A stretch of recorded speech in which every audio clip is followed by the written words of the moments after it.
nakaisa na rin sa wakas ang Meralco Bolts sa Basketball Champions League Asia 2025 matapos panapain ang mga hari ng Japan B-League sa kanilang engkwentro kagabi. Ang kabuang detalye sa ulat ni teammate Rafael Bandairel.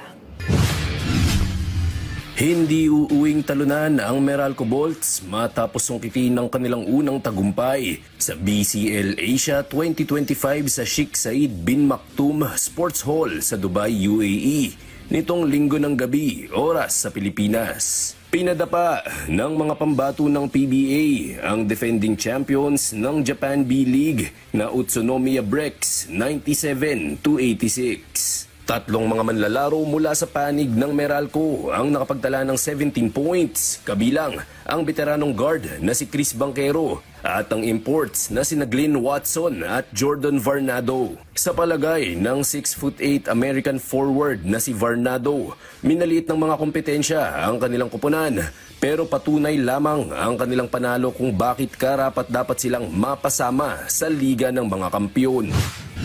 I feel like a lot of people doubted us that since we're a team from the Philippines, that they don't give us a lot of credit. But we came out here and fought and battled tonight and last night, so I feel like a good feeling right now.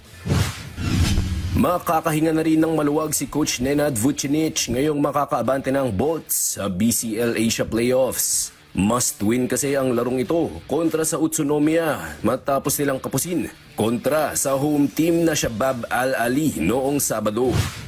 We were worried, obviously, if we lost this game. There was a big chance that we wouldn't make it.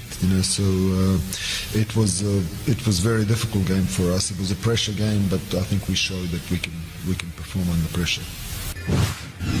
Magsisimula ang quarterfinal round ng BCL Asia Playoffs sa Miyerkules, June 11. Rafael Bandairel para sa Atletang Pilipino, para sa Bagong Pilipinas.